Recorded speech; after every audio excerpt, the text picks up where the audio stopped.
13 तारीख को हमारी लड़ाई है। उस लड़ाई के लिए जो कुछ भी करना है, जो इंतजाम करने हैं, हम उसमें लगे हुए हैं। तो किसी साथी को विचलित होने की जरूरत नहीं है। आज भी हमारे बहुत सारे साथी फोन किए हैं, लगातार कर रहे हैं कि सर क्या होगा, कहीं नौकरी पर तो कोई संकट नहीं हो जाएगा। एक भी किसी शिक्षक की नौकरी जाने वाली नहीं है, किसी को घबराने की जरूरत नहीं है। आज जो हालात बने हुए हैं, आपके घबराहट के कारण हालात बने हैं, कभी भी घबराना नहीं चाहिए। देखिए, मैं एक उदाहरण देना चाहता हूं शेर और हिरण का।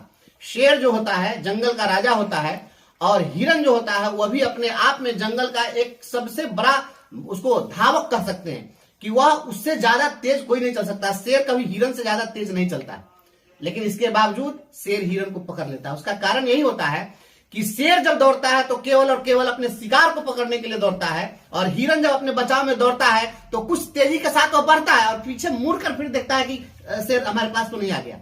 पीछे मुड़ कर कभी नहीं देखना चाहिए। जीत तय करनी है तो शेर की चाल चलो, शेर की दौड़ को दौड़ो।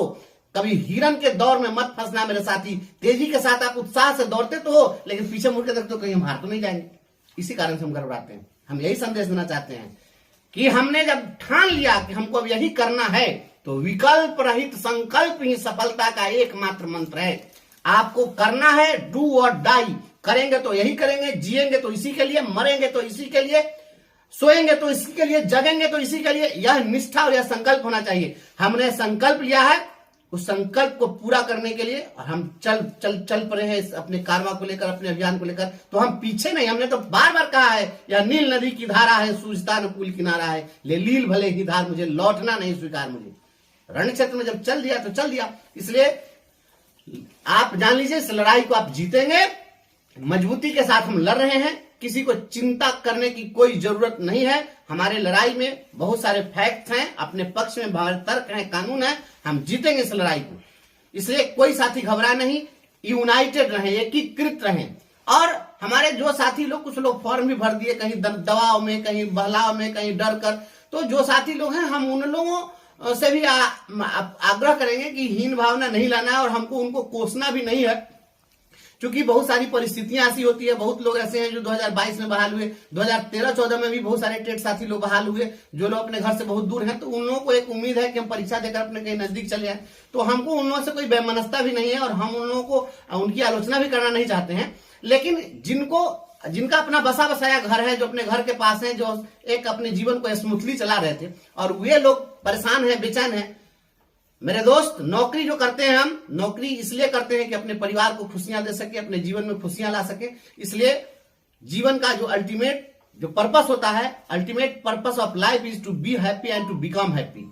जीवन का अंतिम उद्देश्य जो होता है वह व्यक्ति को खुश होने के लिए और खुश करने के लिए। हम अपनी खुशियों की कीमत पर नौकरी पसंद नहीं करेंगे, अपनी खुशियों के लिए नौकरी करेंगे, खुशियों की कीमत पर नौकरी नहीं करेंगे। इसलिए सभी साथी एकीकृत रहिए, हम इस जंग को जीतेंगे। आप विश्वास बनाए रखिए। हिरण की दौड़ नहीं दौड़ना है, शेर की दौड़ दौड़ना है। यही संदेश। बिहार में जो विधानसभा की स्थिति है और देश में जिस तरह से लोकसभा और विधानसभा और जो संवैधानिक व्यवस्था है, ये विधायिका की जो स्थिति बन गई है, उस पर क्या कह सकते हैं? उस पर तो हम केवल यही कहेंगे कि अदम गोंडवी ने कहा था कि जहां हाथ से हो बात उसे ग्राम सभा कहते हैं। अब जो विधायिका की स्थिति बनी हुई है, तो उसमें यही स्थिति बन गई है इस लोकतांत्रिक व्यवस्था में कि जहां हाथ से हो बात उसे ग्राम सभा कहते हैं, और जहां लात से हो बात उसे विधानसभा कहते हैं। जहां एक बोले सब सुने शोक सभा कहते हैं, और जहां सब बोले कोई न सुने उसको लोकसभा कहते हैं। बस यही स्थिति रह गई है। हम यही कहना चाहेंगे, लोकतंत्र लोक लज्जा से चलता है, लेकिन जहां पर लोक लज्जा समाप्त हो जाए वहां पर लोकतंत्र नहीं चल सकता है। लोकतंत्र की परिकल्पना जो हमारे पूर्वजों ने की थी, आज उस तरह से लोकतंत्र उनकी परिकल्पना पर नहीं चल रहा है। जिस राज्य का मुख्यमंत्री सदन में कुछ बोलता हो और उसका जो कह रहा हो वह इंप्लीमेंट नहीं होता हो, तो वह चिंतनीय है और यह शर्मनाक है। ऐसे मुख्यमंत्री गंगा जल में डूब के जल समाधि ले लेना चाहिए।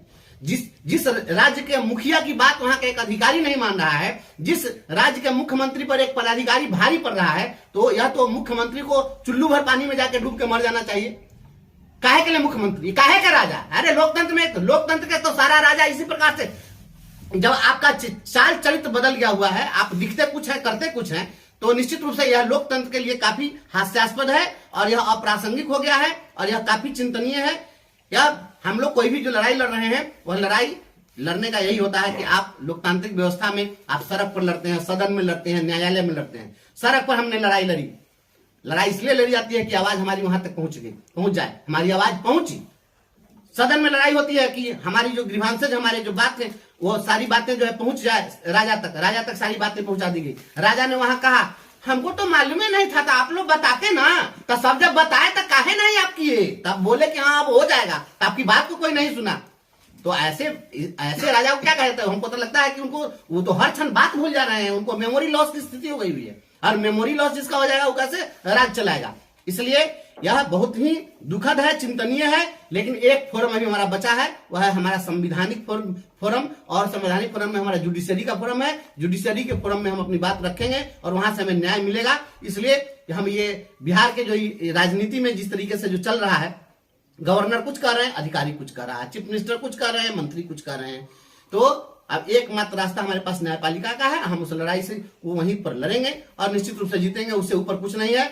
और हाँ, और जो बाबू लोग अपने आप को अधिनायकवादी समझते हैं, इस राज्य के भाग्य विधाता समझते हैं और चीफ मिनिस्टर से ऊपर समझते हैं, याद रखिएगा, अगर आप इन चीजों से बाज नहीं आए तो आपके सारे कुकृत्यों को लेकर के और हम जाएंगे कोर्ट में और जेल भेजवाने का काम करेंगे। इसके लिए चाहे जो हो जाए, नौकरी रहे जाए, गम नहीं है, लेकिन अगर लड़ना होगा तो आजादी की एक दूसरी लड़ाई लड़नी होगी, तो हम फिर भगत सिंह बनकर लड़ने के लिए तैयार हैं। लेकिन ये जिस तरीके से मौखिक फरमान चल रहा है, ऐसा मौखिक फरमान आपको बहुत भारी पड़ने वाला है, हम उसकी लड़ाई लड़ेंगे। ऐसे ही खबरों के लिए बने रहिए इनकलाबी दस्तक के साथ, क्योंकि हम लाएंगे खबरों से इनकलाब।